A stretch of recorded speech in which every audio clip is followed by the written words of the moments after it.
এপিসির মাধ্যমে সংযুক্ত সশস্ত্র বাহিনীতে কর্মরত অবসরপ্রাপ্ত এবং কর্মরত সদস্যবৃন্দ, আসসালামু আলাইকুম, শুভ সকাল। আপনারা জানেন যে বাংলাদেশ সশস্ত্র বাহিনী বোর্ড সশস্ত্র বাহিনীতে কর্মরত এবং অবসরপ্রাপ্ত সেনা সদস্য এবং তাদের পরিবারবর্গের কল্যাণার্থে প্রতিনিয়ত কাজ করে যাচ্ছে। এটা একটা আন্তঃবাহিনী প্রতিষ্ঠান।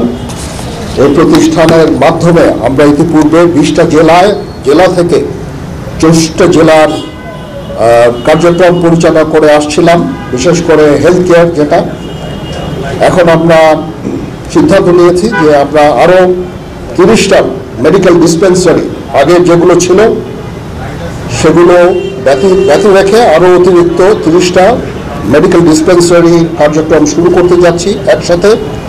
এতে করে আমরা 61টা জেলায় মোট অবসরপ্রাপ্ত 1,55,264 জন সশস্ত্র বাহিনীর সদস্য ও তাদের পরিবারবর্গের মধ্যে 4,65,792 জনকে চিকিৎসা সেবা প্রদান করা সম্ভব হবে।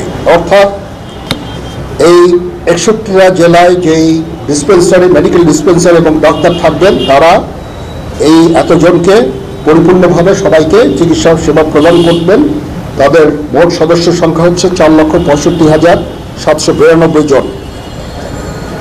এবং যারা হিলট্র্যাক্সে, 3টা হিলট্র্যাক্স ডিস্ট্রিক্টে যারা আছেন, তাদের লোকাল এমডিএস এর মাধ্যমে তারা সেখান থেকে চিকিৎসা পাবেন এবং সেখান থেকে তারা ঔষধ পাবেন।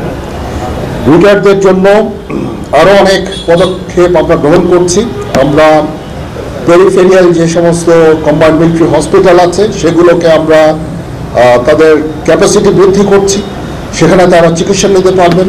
এবং আমরা আমাদের সেনাবাহিনীর প্রাইভেট মেডিকেল হসপিটাল আমরা করছি, সেখানেও তারা এই চিকিৎসা নিতে পারবেন। এর মাধ্যমে আমরা সার্ভিং এবং রিটায়ার্ড সবার জন্যই চিকিৎসা সেবার মান অত্যন্ত বৃদ্ধি করতে পারবো বলে আমি মনে করি। তাছাড়াও আমরা রেশন মানি অলরেডি সরকার বৃদ্ধি করেছে। আগে যেখানে 475 টাকা করেছিল, সেখানে 1000 টাকা করে করা হয়েছে প্রতি জনের জন্য।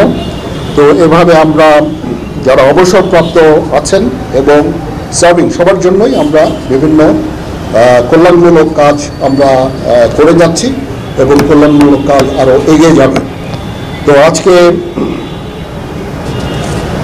এটা আমি মনে করি এটা আমাদের জন্য একটা অত্যন্ত সুখকর একটা দিন। আমরা এই ডিসপেন্সারিগুলোর কার্যক্রম, অতিরিক্ত ডিসপেন্সারিগুলোর কার্যক্রম শুরু করব একসাথে, এতে করে 61টা জেলা কভার করা হবে এবং বাকি 3টা জেলা আমি যেটা বলেছি এমডিএস থেকে তারা চিকিৎসা সেবা পাবেন।